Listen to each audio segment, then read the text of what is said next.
Well, the struggle continues. The struggle continues. We get stronger, as a matter of fact, more determined to win. Truth, we know, is universal. It must be. 2 + 2 is 4 in China. 2 + 2 is 4 in Moscow. 2 + 2 is 4 in Timbuktu. 2 + 2 is 4 in Athens, Georgia. Truth is universal. Truth cannot be invented. It can only be observed and reported. Scientific socialism is a truth. Of course, in our compilation of knowledge, in our attempts to help assist ourselves remember things, sometimes for the sake of remembrance, we may become a little bit sloppy about precision. Let me give you an example of what I speak. We may call the laws of gravity Newton's laws. That is to say, we refer to them commonly as Newton's laws. Newton cannot invent that a body in motion tends to stay in motion unless stopped by an outside force. He cannot invent this. The best that Newton can do is to observe it, and the best we can do is to know that he might have been the first man to have recorded it, written or oral. But certainly, as a baby, I knew that a body in motion tends to stay in motion unless stopped by an outside force when I ran into an object. I say we call it Newton's law, but Newton couldn't invent it, he observed it. So too, we come to confuse socialism sometimes in the capitalist system. Wherever we make mistakes will aid us in our mistakes. Aid us in our mistakes. Aid us to make them bigger, that is. Yeah. We come to see socialism sometimes as belonging to Marx, or belonging to Engels, or belonging to the Russians, or belonging to the Chinese. Not at all.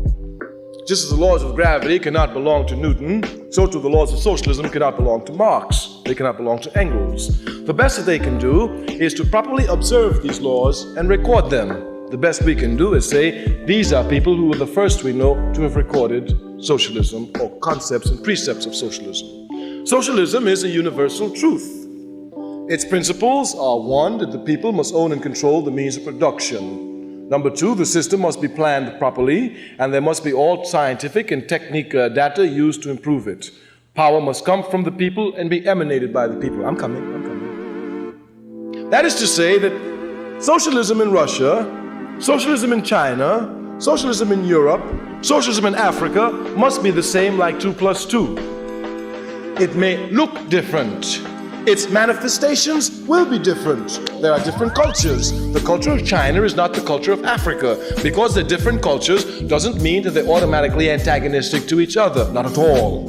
The culture of Europe, the culture of Africa are different cultures. Therefore, the manifestation of socialism in Africa, the manifestation of socialism in China, the manifestation of socialism in Russia will be different.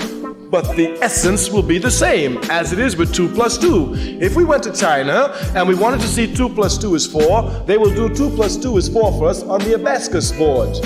If we go to Africa and we ask for 2 + 2 is 4, they will do 2 + 2 is 4 for us with the Cowrie beads. If we go to Russia and we ask for 2 + 2, they may give us 2 + 2 is 4 with wheat grain. They're different manifestations, but the essence is the same. The truth is there. Therefore, we in Africa must fight for scientific socialism. Those in Russia must fight for scientific socialism. And just since no one has a monopoly on socialism, it is not to be assumed that any one country will be the first to arrive at socialism. That one must be clear. And also, since no one has a monopoly on socialism, it cannot be assumed that if one country moves forward and makes mistakes and falls back and even seems to be revising its stand, that's no reason for us to be discouraged. On the contrary, we hold stronger to truth.